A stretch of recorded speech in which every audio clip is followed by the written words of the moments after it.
Hello everyone. In this video, we're going to look at your first steps in your journey toward success, in your journey toward victory, in your journey toward living a fulfilled life.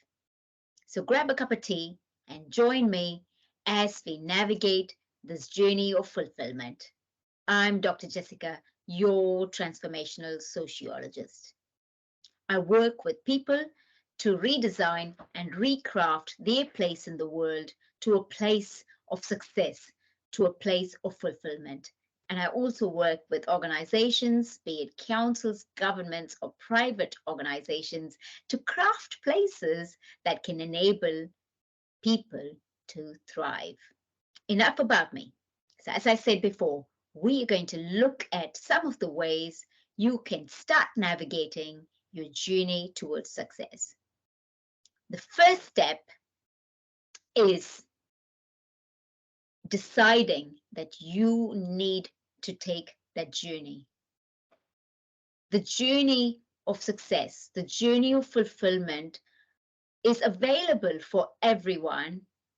But in my experience of over 10 years of academic education and over 15 years of work experience, understanding human behavior and how people navigate the world, and through reading popular books on human behavior, unfortunately, I have found while this gift is available for everybody to take, only a few choose the narrow path, the path that is going to get them to the greatest of heights. I hope you are one of those people that have made the first decision that a journey towards success, a journey toward a fulfilled life is necessary. So if you are one of those people that have decided to take the first step, the second step in that journey for you is to write it down. Write down how those steps could look like. Write down what those steps mean for you. You see, everyone can have a dream. Good intentions and ideas come to everybody, but thoughts are like fish. They swim away with the waters of life. As the river flows, your thoughts flow away, never to return in the same way, shape, or form ever again. Words, written words, however, are like the roots of a tree. They give you the foundations. They go deep down and nourish themselves with the waters of life, but they also give you strength to shoot up to the heavens despite all odds. So the first step in your journey is to make the decision to take the narrow path, that this path of greatness that's available to all, but chosen by few. And the second step is to write it down, because words are like fish, or thoughts are like fish. They swim away in the waters of life, but written words are the roots, the foundation that take the nourishments from the waters of life, but helps you grow, shoot up to the heavens. The third thing you must do is to take active action. What does active action mean? Action means not just dreaming. As you can see, I've just wiped the waters from my face. There's a reason for that. You see, I help change people's mindsets, and I've set myself a task that I want each of you to hold me accountable for. Is that I grew up in a big city, and I'm not a very strong swimmer.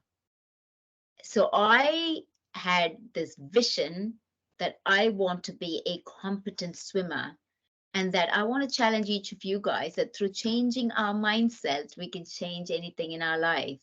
So the waters you see in my face are just me out of the swimming pool coming into my study to talk to you, because that's active action. So it's not just me having a dream, oh, I want to learn to swim. It's me then writing it down as to the reasons why I want to do it. I've given you one reason is to, you know, to prove to you that with a right mindset, you can change anything. You can navigate your way through the waters of life.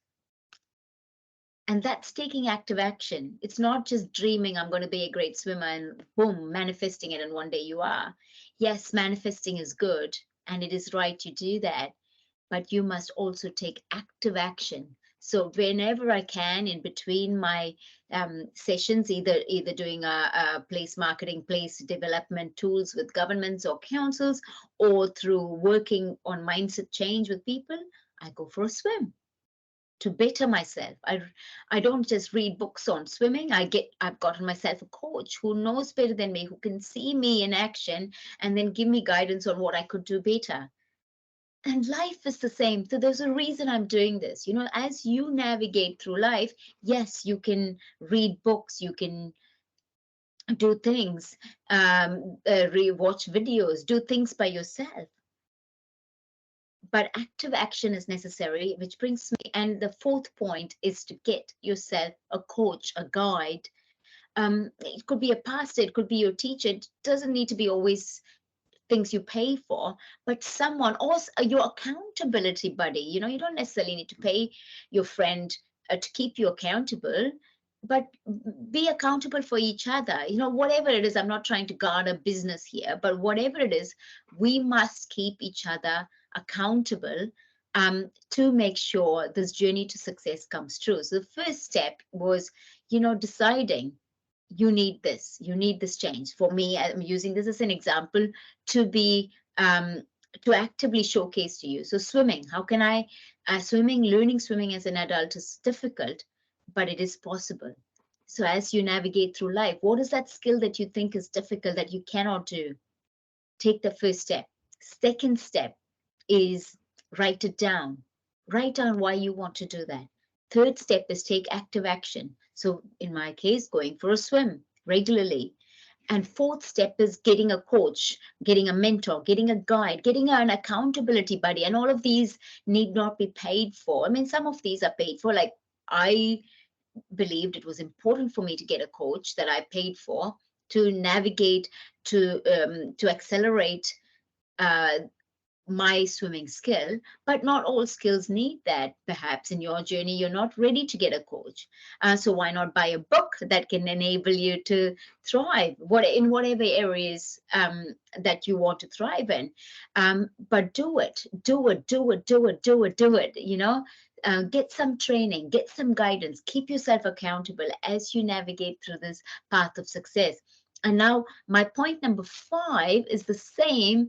So we've got number 1 is you need to make a decision. Number 2 is to write it down. Number 3 is to take active action. Number 4 is to get a coach, an accountability partner, paid or unpaid, to make sure you're reaching your goal. Number 5 is the same as number 2. Write it down. Write down your progress. Or if you don't want to write it down, do a video blog. My kids laugh at me. I always take my video and say, this is Jessica's blog. And I do that for everything. Jessica's log, captain's log on such and such date, whether it's for my personal life as a memory collector. So I put them in folders too. And I'm doing that for my mindset. This is Jessica, the lifeguards laugh at me sometimes, Jessica's log recording that I'm not there yet, but I know in my mind I will be, and I'm going to practice. And these are the things I'm going to improve on. So why not do that? If you're not a writer, just do your video blogs. Or note to yourself. You don't need to propagate it at all if you don't want to. Keep a note to yourself. Maybe share it with your accountability buddy on how you're improving yourself. And the sixth thing you need to remember is to be consistent. It's not enough me just going to a coach once a week and think I'll be an expert swimmer.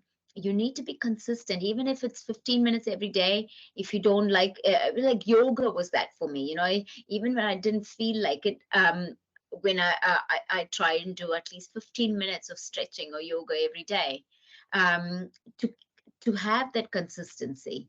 Or it could be reading. If you find reading hard but you think it will be useful for you, do 15 minutes of reading every day, and you'd find that that improves over time. Or I tell my children, they need to, even in the screen time, they need to actively make a choice to be consistent, that they make choices that are making their brains better, not just like zombies watching something. And you say it again and again with children. You got to say it again and again and again. Now my children do it naturally, just like they do their morning duties, like brushing their teeth. That consistency evolves even with other things. So what can you be consistent with, and do it every day? Even but if there's some days you can't do it, forgive yourself. Forgive yourself. Don't expect perfection, just expect consistency and the aim to reach your goal as you navigate the waters of life. So now here's my challenge to you. Now I'm going to prove to you that I can learn to swim as an almost 50-year-old, because I'm going to use these strategies.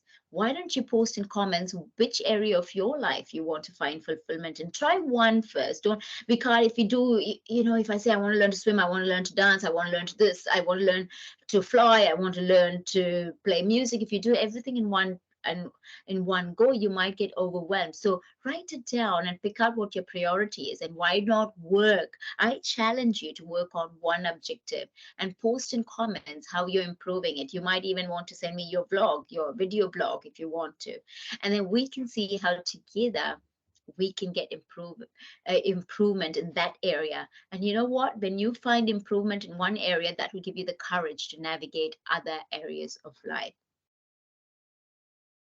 So today, I encourage you to take a piece of paper and write down that one area you want improvement in, and write down what active action you're going to take and what active action you have taken. And then perhaps do a video blog on how you're finding improvement in that area. Thank you for listening to me. Until next time, this is Dr. Jessica, encouraging you to keep sparkling wherever you are.